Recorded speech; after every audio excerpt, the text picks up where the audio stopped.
यह कहानी है एक गरीब और ईमानदार किसान की, जिसका नाम रामू है। रामू के पास ना तो खाने के लिए 2 वक्त का रोटी होता है और ना ही रहने के लिए अच्छा सा घर।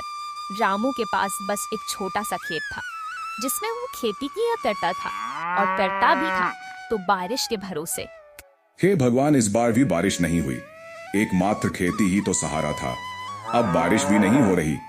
अब मैं कैसे घर चलाऊंगा? मेरा परिवार भूख से तड़प रहा है। बारिश नहीं होने के कारण रामू चुपचाप घर लौट आता है। अजी, सुनते हो, बच्चे भूख से तड़प रहे हैं। रामू सुनता और निराश होता, क्योंकि वह असमर्थ था। रामू मेहनती था, लेकिन किस्मत साथ नहीं देती थी। फिर भी वह चोरी और झूठ का रास्ता नहीं अपनाता था।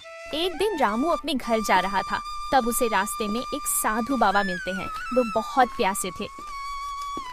सुनो बालक, क्या तुम मेरी मदद कर सकते हो? हाँ, कहिए, मैं आपकी क्या मदद कर सकता हूँ? अगर मुझसे होने लायक होगा तो मैं जरूर करूँगा। मुझे तुम सिर्फ पानी पिला दो। रामू उन्हें अपने घर बुलाता है और पानी पिलाता है। पानी पीकर साधु बाबा वापस अपनी कुटिया जा रहे थे, तब रामू को एक बीज देते हैं। ये लो तुम्हारे मेहनत का इनाम। यह बीज ले जाओ और धरती में बो दो। सिर्फ एक बीज? मैं सिर्फ एक बीज का क्या करूँगा? इससे तो मेरे परिवार का पेट भी नहीं भरेगा। तुम इसे साधारण बीज मत समझना। यह कोई साधारण बीज नहीं है।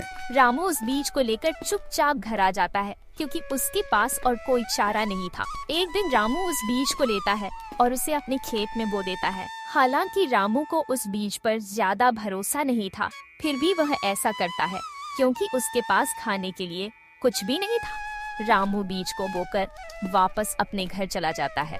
वह बीज लगातार बढ़ते ही जाता है और बढ़ते बढ़ते पेड़ बन जाता है।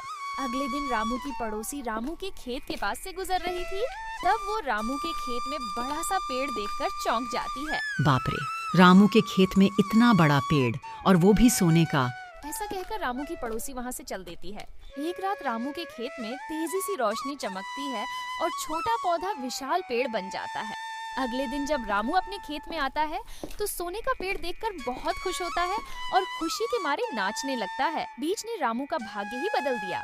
रामू उसके मदद से अपने खाने पीने और रहने के लिए एक अच्छा सा घर बनाता है। रामू की अब हर परेशानियां खत्म हो चुकी थीं। रामू अब अमीर हो चुका था, पर उसका दिल वैसा ही विनम्र था। गांव में वही साधु बाबा फिर से आ जाते हैं और आकर के रामू के घर के पास रुक जाते हैं। भिक्षाम देहि, भिक्षाम देहि। थोड़ी देर बाद रामू अपने घर से बाहर आता है। धन्यवाद बाबा। आज मैं जो कुछ भी हूँ वो सब आपकी वजह से हूँ। कहिए बाबा, मैं आपकी क्या मदद कर सकता हूँ? रामू, तुम मेरे वजह से नहीं, बल्कि तुम जो कुछ भी हो अपनी अच्छाई और ईमानदारी की वजह से हो।